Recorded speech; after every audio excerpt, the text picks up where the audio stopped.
Ketua KPU Hasyim Asy'ari menyebut pihaknya telah mengambil 3 langkah jalur hukum untuk melawan Partai Prima. KPU juga telah mengajukan banding terhadap putusan PN Jakarta Pusat dan memori banding tersebut disampaikan langsung ke Pengadilan Tinggi. Pernyataan itu disampaikannya dalam rapat dengar pendapat dengan Komisi 2 DPR RI. Hasyim mengatakan sejauh ini KPU belum pernah diajak mediasi oleh Pengadilan Negeri Jakarta Pusat, di mana itu merupakan sebuah prosedur gugatan perdata yang dilakukan sebelum masuk pokok perkara. Dirinya juga mengaku proses tersebut tidak pernah terjadi, namun dalam putusan menyebut bahwa mediasi telah dilakukan. Meluluskan Partai Prima jika bandingan dari Partai Prima dicabut ini Pak, meluluskan verifikasi atau dan meluluskan partai ini Pak. Ini kan upaya hukum yang ditempuh Partai Prima lewat jalur peradilan umum, bukan lewat jalur peradilan pemilu. Oleh karena itu, apapun sampai ujung upaya hukum akan ditempuh KPU dalam gugatan perkara yang disampaikan oleh Partai Prima kepada KPU melalui jalur peradilan. Sampai ujung kita tempuh. Jalur hukum yang ditempuh KPU dalam menghadapi tuntutan Partai Prima yang tengah sampai PK ke MK, apa nih Pak yang sudah disiapkan oleh KPU? Jadi gini, jalur yang ditempuh Partai Prima lewat PT UN yang perkara 468 itu kan dinyatakan tidak dapat diterima, ya. Kemudian Partai Prima mengajukan PK ke Mahkamah Agung. Karena mengajukan PK, maka KPU juga menyikapi itu, mengajukan kontra memori PK, perlawanannya ke PK. Tapi sepanjang saya ketahui ya, sudah ada peraturan Mahkamah Agung yang menyatakan bahwa untuk peradilan pemilu lewat jalur Bawaslu, PT UN itu finally sampai di PT UN. Tidak ada upaya hukum lanjutan atau upaya hukum berikutnya. Berarti tanggapan dari KPU ini Pak terkait langkah dari Partai Prima untuk sampai ke PN gimana ini Pak? Apakah salah atau seperti apa ini Pak? Sampai ke PN masih gimana ya? Dari hasil yang mereka sampaikan kemarin ternyata dari PT UN ditolak, kemudian mereka mencari keadilan sampai ke PN, tanggapan KPU seperti apa? Karena begini, di Undang-Undang Pemilu Nomor 7 2017 kan konstruksinya KPU ini sebagai pihak terlapor, termohon, tergugat. Jadi kalau kita digugat, kita dilaporkan atau dimohonkan ke jalur-jalur peradilan yang ada, KPU hanya bisa melayani itu hanya menanggapi, menjawabi, melakukan perlawanan di jalur hukum yang ditempuh oleh para pihak tersebut. Oke, berarti tidak akan ada jalur damai yang akan ditempuh ini Pak, walaupun ditawarkan oleh Partai Prima untuk dicabut. KPU sudah mengajukan memori banding. Ya, Pak, tadi kan juga dari fraksi PDIP, tadi juga mengatakan udah pesimis terkait dengan banding yang sudah diajukan oleh KPU.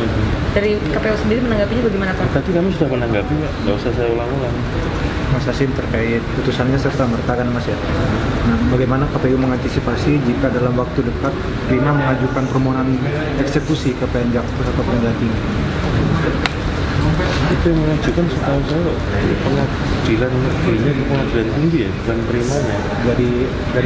Kalau dari Humas PN Jakpus itu dari penggugat dulu ke PN Jakpus baru ke Pengadilan Tinggi. Oh, lah ya, artinya kan Pengadilan Negeri yang mengajukan ke Pengadilan Tinggi. Tapi nanti kita cek dulu ya, kita pastikan. Pak Hasyim, tadi juga terkonfirmasi kalau misalkan ada yang seperti Pak Junimat bilang mengenai pengacara.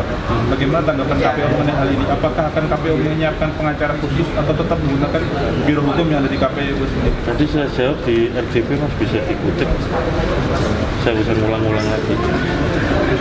Cukup. Soal yang mediasi kan katanya tadi tidak ada upaya mediasi, panggilan mediasi. Nah, setelah sebelumnya KPU sudah melayangkan keberatan juga ke pihak PN. Soal yang putusan 357 PN Jakpus yang mediasi itu kita disampaikan. Yang kami ketahui, kami tidak pernah dapat surat tersebut. Jadi proses yang namanya mediasi juga kami yang mengalami ya, itu nggak pernah terjadi.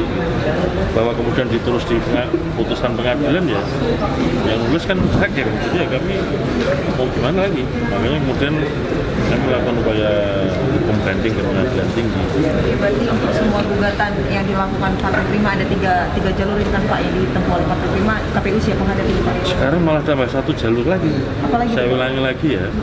Yang pertama dulu Partai Prima mengajukan ke Bawaslu, ya kan? Kemudian tidak dapat diterima.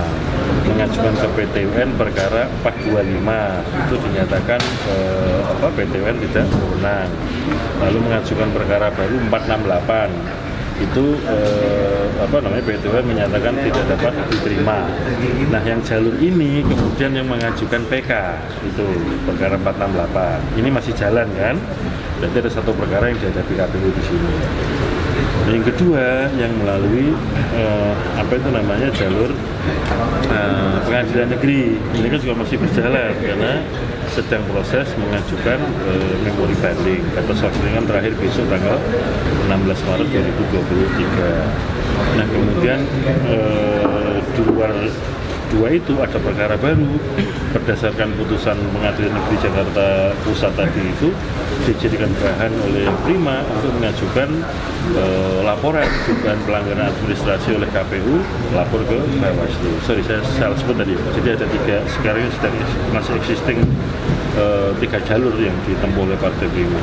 Dan KPU mau tidak mau, suka tidak suka, itu bagian yang harus dihadapi KPU. Cukup. Satu lagi Mas Hasim, Prima kan mau cabut gugatannya asalkan dijadikan peserta pemilu.